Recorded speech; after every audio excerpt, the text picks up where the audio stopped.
Ephesus, in the letter to the Ephesus, at dito tayo muna magdidil ngayon, titingnan lang natin in passing kung ano yung mga nakaduktong sa word na in Christ. Ito pa yung binanggit ni Paul sa Ephesians chapter 1. Makita ko natin na 48 times the name Christ was repeated in the letter to the Ephesus.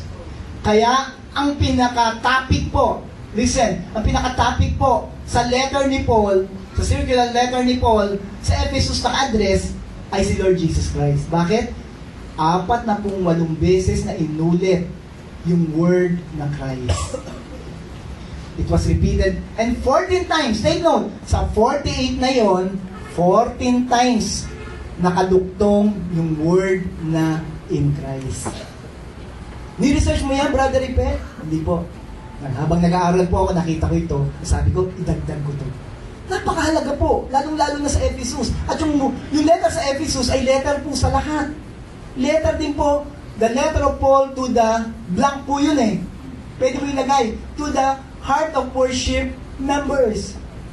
To the Christian believers, follower of the way, of heart of worship, family of God, heart of worship. Amen. At 48 times na yon, 14 times na binanggit po yung dinikit yung word na in. Eh yung word na in means, ito pong ibig sabihin. Tingnan natin. It is a primary preposition denoting fixed position. Take note, when we say in Christ, sasabi rito, you have a fixed position, whether in place, time, or status. Ulitin ko po. In place, you are now here. You are in this church. Tama po ba? In place. Anong oras? You are in this church? 12. 5 to 12. Amen? Stay sitting. Amen? Status mo ngayon? Nagpapahinga, nakaupo. Amen? And by association. Why you are in here? Because you are associated with this church. Right? So sabi rito, 14 times in the book of Ephesus, na sinabi ron, na yung in is you are in fixed position in Christ. So it talks about position. When we say fixed, it means permanent. Sabi natin permanent. Permanent. Amen? Hindi po. Ayan o. Past na siya. Permanent position mo na yan. And stable. Hindi nagbago, babago-bago. Are you with me, church? Amen. And immovable. Ibig sabihin ng stable, hindi, ikaw yung naapektuhan nun eh. Yung galaw mo yun eh. Di po ba? Yung immovable, pwede kang i-move ng ibang tanong sa paligid mo.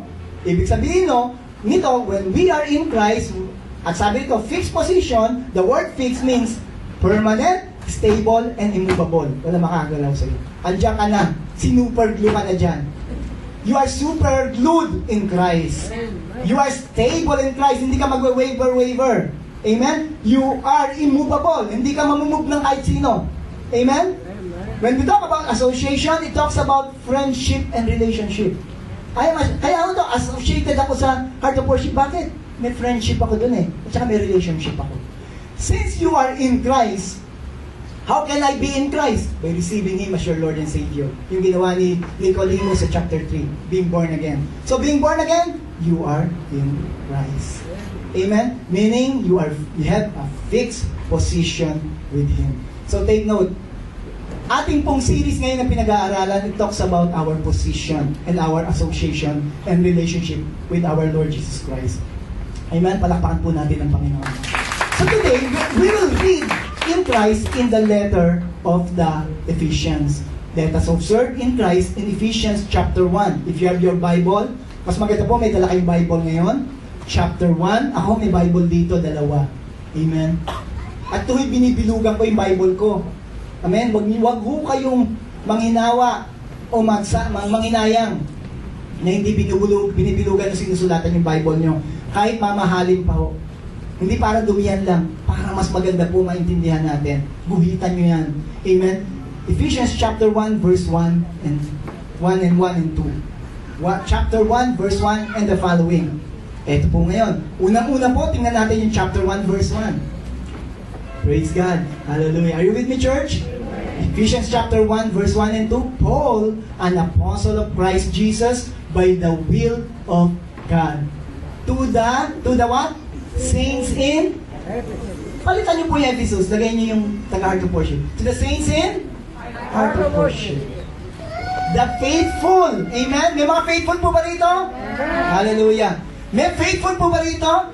Take note. When we say in faithful in Christ Jesus, we talk about position, right? Fixed, stable, and immovable. Eh, faithfulness mo kay Christ, fixed. Tingin sa'yo ni Christ, faithful. Eh, minsan daw nagiging faithful. Tingin sa'yo ni Christ, faithful. Ano man yung bagay na yan, eh, yun ngayon yung magtutulak sa'yo na maging faithful ka. Kasi ang tingin sa'yo ni Christ, faithful. Tingin sa'yo ni Christ, saint. Saint in Christ. May mga saint po ba rito? Yeah. Hallelujah. Wag ko namang makita sa bahay niyo, meron na kayong nakatayo doon ng mga kamukha niyo, no? Na meron na rin halo. Hindi po yung ibig sabihin, no? Meron ka na rin, nakagano ka na rin sa bahay mo, no? Hindi po yung ibig sabihin natin. Ito po yung position natin. Mga hiniwalay, sanctified. Amen? Hi Gaius, the faithful in Christ. Grace and peace to you from God our Father and the Lord Jesus Christ. To those who are saints and faithful in Christ. Inumpisa pa lang po ni San Pablo, ang letter niya, circular letter niya sa mga Christians, lalo sa Ephesus, ay binanggit niya na kagad yung saint and faithful in Christ. Ano po yung in? Fixed position and relationship. Hallelujah. Next, andyan po yan sa notes niyo, di po ba? Nagbuhitan nyo na ranling ho yan, nagbilugan. Blessed in Christ. Tinuro sa atin ni Pastor Marlon to. Inunahan na po yung ating pag-series. Right? Verse 3. Chapter 1, Ephesus chapter 1, verse 1, 2, and 3. Aba, sinusunod-sunod natin. Verse 3. Praise be to the God and Father of whom? Our Lord Jesus Christ, who has or who will bless us. Yung po ba sabi dyan? Who is about to bless us. Yung po ba sabi dyan? Ano ba sabi dito? Who has blessed us in the heavenly realm with every, sabi natin every spiritual blessing in Christ. Take note. Huwag mo pumokus sa blessing. Pumokus tayo kay in Christ. Kasi yung mga naka-in Christ, blessed. Are you with me, church? Amen. Naka-in Christ ka ba? Amen. You are blessed. At eto, bakit ang bilis mo naman magturo, Pastor Ipe? Introduction po, nagpapasing po tayo ngayon. Binibilisan natin kasi darating po tayo sa mga susunod na linggo, bibigyan natin na mas maraming importansya to. Mapag-uusap. Amen, church? Amen. Sunod, verse 4 and 6. 4 to 6, tingnan natin. Ephesians lang pala po yan, ha? 14 times. For He chose us in Him before the creation of the world to be holy and blameless in His sight. Sino pong pumili sa'yo? Si Lord. Jesus. Him. Who is that? Jesus. That's what. If you are in Him, you are holy and blameless in His sight. Kaya nga tawag sa'yo, saints. Your position in Christ, you are holy and blameless. Ang ganda po. Nakita nyo na ho ba yung position na yun? Fixed position, stable, di po ba, immovable. Right? Are you with me, church? Yeah. Yun yung fixed. Hindi nagbabago yun.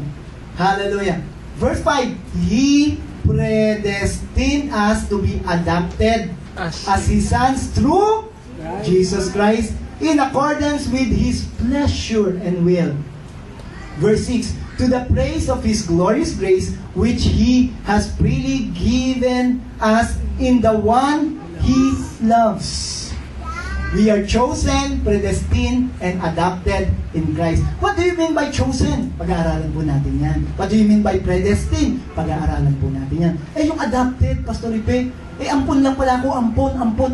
Iba po yung adoption yan. Hindi po yung term natin ampon. Pupunta ka ng SWD, amponin mo yung bata. Iba po itong word na adoption na ito. Yung adoption natin alam ngayon sa batas ngayon. Yung term na ito ay kakaiba po sa term na ating ginagamit na yung adoption sa DSWD pag kukuha ka ng bata. Amen? Tayo po hindi mga ampon. Bakit po? Born again tayo eh. Pinanganak tayo. Amen? Amen. Kaya hindi ka ampon sa kingdom of God, sa family of God. Wala pong ampon. Pag kasi adoption, inadapt ako. Siguro ampon lang. Hindi. Tunay kang anak. pinanganak kang muli. Amen? Born again. Hallelujah? So, walang ampun dito. Amen? Purihin ng Diyos. Next. Bibilisan po natin. Next. Verse 7 to 9. In Him, in whom? In Christ, we have redemption through His blood, the forgiveness of sin in accordance with the riches of God's grace. Oh, the grace of God. That He lavished, ang ganda po ng word, on us with all wisdom and understanding. And He made known to us the mystery of His will, according to His good purpose, which He purposed in Christ. So, redeem and purpose in Christ. The Lord Jesus revealed to us. Pag-uusapan din po natin yan. We are included and sealed. Verse 11 and 13. Amen to 13. In Him we were also chosen, having been predestined according to the plan of Him who works out everything in conformity with the purpose of His will, in order that we, who were the first to hope in Christ, might be for the praise of His glory. And you also were included. Sabi natin, included. Amen. In Christ, when you heard the word of truth. Dati po mga outsider tayo, out of Christ. But right now, we are in Christ. When we heard the gospel, the good news of salvation, yung pinakinggan natin ngayon, yung kaligtasan. The gospel of your salvation. Having believed, sabi natin, believe. You heard the word of God, you believe, you are included. You were marked in Him with a seal, the promise of Holy Spirit. So, included and sealed, dadaanan din po natin yan. 19 to 20, passing po lang tayo. Amen, 19 to 20. 19 and verse 19 and 20. In His incomparable great power. Ano po yung power ng Lord? Incomparable great. Ibig sabihin, walang makakapantay, walang makakompare sa kapangyarihan ng Diyos.